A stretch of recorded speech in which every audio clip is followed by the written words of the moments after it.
Okay, so I need to clarify some of what I was doing before on the previous video about how to do this panel. So remember, this is about things that are happening in your novel.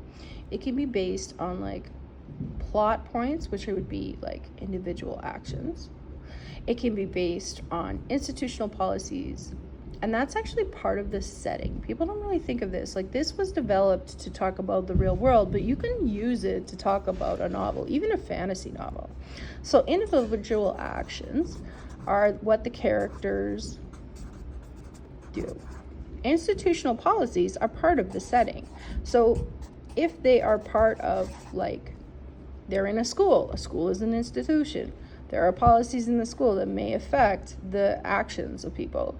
Like in a school, children are generally excluded from power. That's just how that goes. Like, teachers decide to provide a certain amount, but there are institutional policies. You guys don't get to vote, so, you know. And then the ideology or the ideology, they're both right, espoused. What your characters say.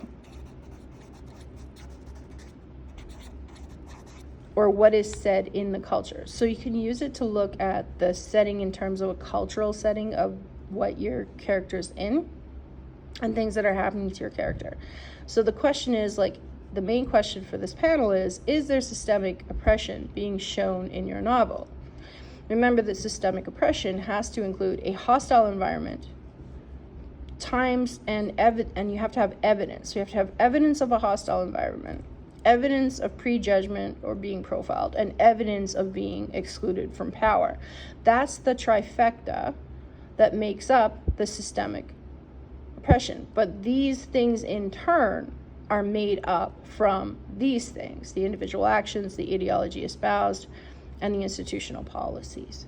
So if your character is, like, if we look at something from Class, James Baldwin, obviously, he was systemically oppressed.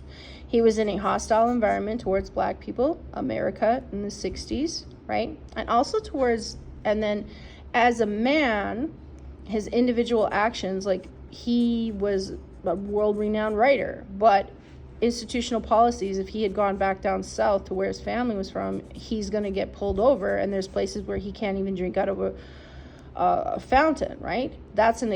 And he's excluded from power because for the earliest part of his life, he literally couldn't vote. Like, no one who looked like him could vote. That's exclusion from power. If you look at the being profiled and prejudiced, when he gets into higher education and he's writing the theme for English B, right? And he's saying, like, what can I say to you? What do you know about me? Because he knows he's being prejudged. And he can tell that by the ideology of the institution he's in and that teacher. And he can tell by the teacher's choices. If the teacher's only choosing white writers, then he already knows that the teacher thinks white is right. He knows he's being profiled. Similarly, when you look at curriculum, this is where hostile environment can come in a school especially. Even as a professor, when he became one, he would have had a hostile environment.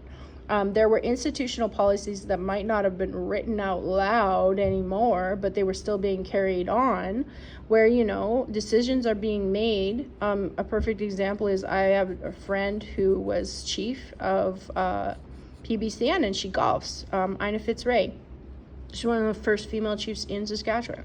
And I said, how come you golf? And she said, I realized I don't drink with the other chiefs when they're making decisions at PIGC, and decisions were being made on the golf course. So she took a whole course on how to become a really good golfer so she could advocate for her nation. That was in the 80s, right? So, like, there was this hostile environment for her.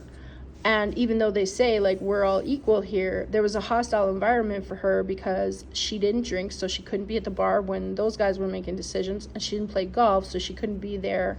And so there was, like, this exclusion of power because they would all have their meetings, and then afterwards they would talk at these spots, and so she would be excluded from power, okay? Now, the ideology espoused wasn't that, oh, we're not going to listen to you because you're a female chief, right? So it was, but the bar was a hostile environment for her because the ideology of we're going to go for drinks afterwards is hostile to somebody who's in recovery and who doesn't drink, That's creating a hostile environment. If the only way that I can participate and be considered part of your group is to drink, that's a hostile environment, because you have this policy of going out and making decisions at the bar. So it's that kind of thing. It's very, very sticky, and every single one is different. But what you're looking at is the characters. There are individual actions that affect your main character. There's a setting that affects your main character, like their socioeconomic status, where they live, everything about it.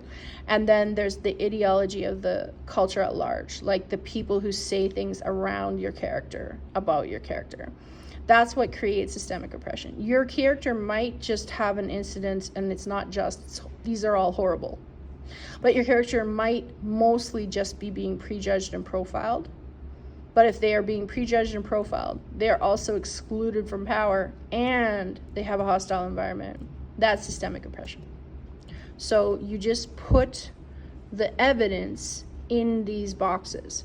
So you can make this really big. I'm going to give you this handout, and you can like actually write on the handout, and then we can photocopy it and shrink it down.